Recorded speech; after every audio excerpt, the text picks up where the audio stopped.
মোর্চার সঙ্গে আলোচনায় কোনো আপত্তি নেই, কিন্তু তার আগে গণতান্ত্রিক পথে ফিরতে হবে মোর্চাকে। হিংসাশ্রয়ী আন্দোলন প্রত্যাহার করতে হবে, বন্ধ প্রত্যাহার করতে হবে, নবান্নে বললেন মুখ্যমন্ত্রী মমতা বন্দ্যোপাধ্যায়।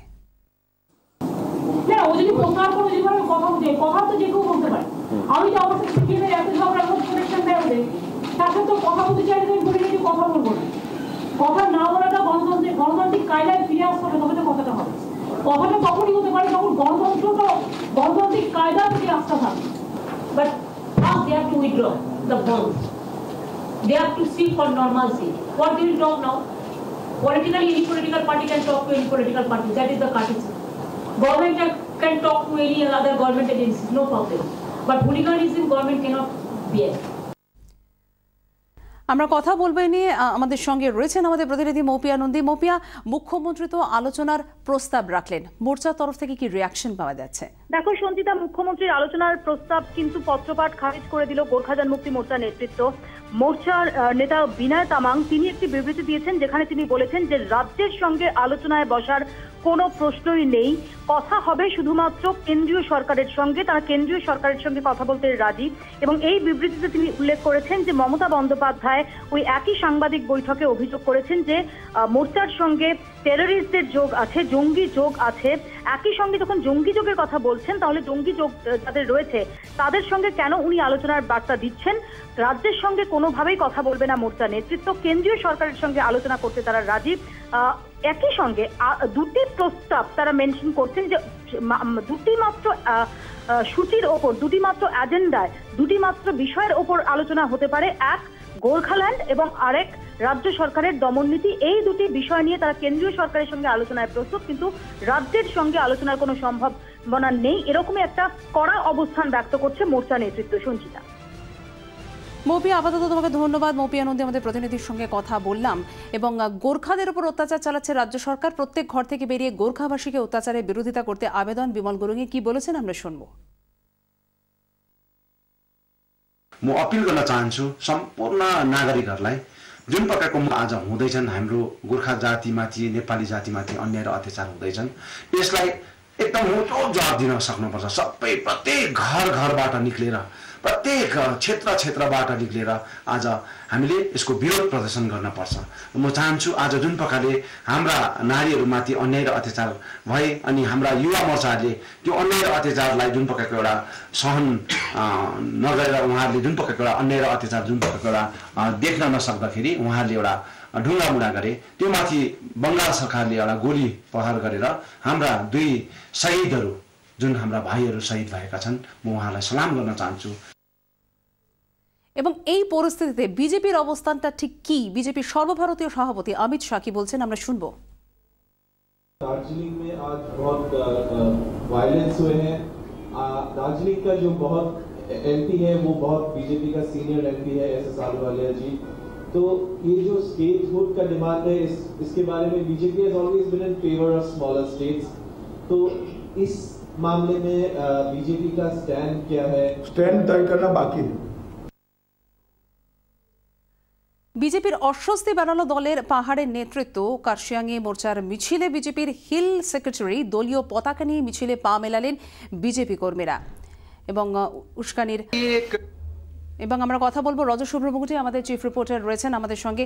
রজত, দেখো বিজেপি পাহাড়ে কি অবস্থান তা নিয়ে কিন্তু একটা ধরি মাছ না ছুঁই পানি একটা অবস্থান রেখেছে। আমরা শুনলাম আজকে অমিত শাহ বললেন যে আমরা পাহাড় নিয়ে এখনো অবস্থান ঠিক করিনি, কিন্তু বারবার বিজেপির যে রাজ্যের নেতৃত্ব তারা বলে আসছেন যে পাহাড়ে অশান্তির আগুন ছড়াচ্ছেন মমতা ব্যানার্জি। মমতা ব্যানার্জির হাই হ্যান্ডেডনেসের জন্যই পাহাড় অশান্ত হয়ে পড়ছে। অন্যদিকে আমরা শুরু থেকে দেখে আসছি তৃণমূলের পক্ষ থেকে বলা হচ্ছে যে পাহাড়ের পরিস্থিতি জটিল করতে উস্কানি দিচ্ছে বিজেপি। এই যে বিজেপি পাহাড়ের এই আন্দোলনকে, যেহেতু তাদের পাহাড়ের সাংসদ। রজত, আমি ফিরছি তোমার কাছে। কি বলেছেন স্থানীয় বিজেপি নেতা আমরা শুনিনি। एक पॉलिटिकल इशू है और जिस तरह से गोरखा जनमुक्ति मोर्चा आंदोलन कर रहे हैं अभी, वो एक गणतांत्रिक पद्धति में कर रहे हैं और भारतीय जनता पार्टी का कहना है कि ये एक पॉलिटिकल मूवमेंट है और इसका पॉलिटिकल हल होना चाहिए, ना कि एडमिनिस्ट्रेटिव हिसाब से। ये तो यहाँ पर हम लोग जैसे कि कश्मीर में जो हो रहा है उस हिसाब से यहाँ पर दमन करने का बात हो रहा है। রজত, যেটা বলছিলেন বিজেপি কি করবে বুঝতে পারছে না, কারণ বিজেপির সমর্থনেই এখানে কিন্তু গজমামর সমর্থনেই, গোর্খার সমর্থনেই বিজেপির সাংসদ এখান থেকে নির্বাচিত হয়েছে। তার ফলে পাহাড় নিয়ে তাদের অবস্থান কি, তারা কিন্তু রীতিমতো কনফিউজ। সেই জায়গায় দাঁড়িয়ে মমতা ব্যানার্জি বলছেন যে বিজেপির উস্কানিতেই এই আন্দোলন শুরু হয়েছে, এই আন্দোলন চলছে। এই জায়গায় দাঁড়িয়ে যখন আজকে এই তোমার পাহাড় অশান্ত হয়, তখন কার্শিয়াংয়ে মিছিল বার করে মোর্চা, সেই মোর্চার আন্দোলনে দেখা যায় মোর্চার মিছিলে যোগ দেয় বিজেপি নেতাকর্মীরা রীতিমতো পতাকা নিয়ে। এবং আমরা যার বক্তব্য শোনালাম তিনি হচ্ছেন হিল সেক্রেটারি শান্তা গুরুং, তিনি বিজেপির হিল সেক্রেটারি, তিনি এই মিছিলে পার্টিসিপেট করেন। এবং মমতা বন্দ্যোপাধ্যায়ের যে অভিযোগ বা তৃণমূলের যে অভিযোগ, সেই অভিযোগকে কিন্তু আজকে অনেকটাই একটা তোমার দৃঢ়তার সঙ্গে প্রতিষ্ঠিত করলেন বিজেপির এই মিছিলে পার্টিসিপেট করে। যদিও বিজেপির পক্ষ থেকে অস্বীকার করা হয়েছে, কথা বলেছিলাম, তারা বলছেন যে না, তাদের দলের কোনো নেতা এই মিছিলে যোগ দেয়নি। তার ফলে বিজেপির আজকের এই মিছিলে যোগ দেওয়া কিন্তু রীতিমতো অস্বস্তি বাড়িয়ে দিল রাজ্যের বিজেপি নেতা। ধন্যবাদ। চিফ রিপোর্টার রজত শুভ্র মুকুটির সঙ্গে আমরা কথা বললাম। এবং আজ পাহাড় যেভাবে অগ্নিগর্ভ হয়ে উঠেছিল এবং মোর্চার তরফ থেকে যেটা বলা হয়েছে, তাদের যে 3 কর্মী সমর্থক তারা পুলিশের গুলিতেই তারা মারা গেছেন। যদিও পুলিশ গুলি চালায়নি বলে মুখ্যমন্ত্রী মমতা বন্দ্যোপাধ্যায় তিনি কিন্তু বলেছেন, যদিও আমাদের ক্যামেরায় কিন্তু ধরা পড়েছে যে পুলিশ গুলি চালাচ্ছে।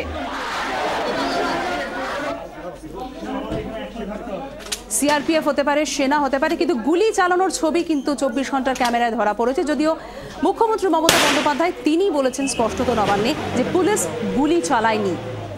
কি বলেছেন মুখ্যমন্ত্রী আমরা শুনবো।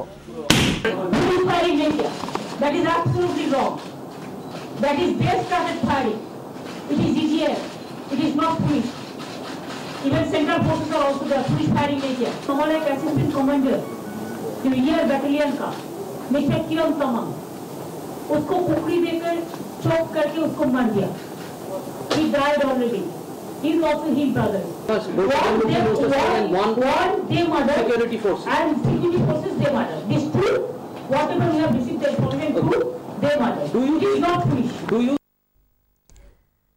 ইতিমধ্যে মুখ্যমন্ত্রী মমতা বন্দ্যোপাধ্যায় তিনি মোর্চা যদি বন্ধ প্রত্যাহার করে সেক্ষেত্রে মোর্চার সঙ্গে আলোচনার প্রস্তাব তিনি দিয়েছেন। যদিও অন্য আরেকটি অনুষ্ঠানে গিয়ে মুখ্যমন্ত্রী মমতা বন্দ্যোপাধ্যায় তিনি বলে দিয়েছেন যে কোনোভাবেই তিনি বাংলা ভাগ হতে দেবেন না, অর্থাৎ গোর্খাল্যান্ডের যে প্রস্তাব সেটা এই মুহূর্তে একেবারে দুরস্ত।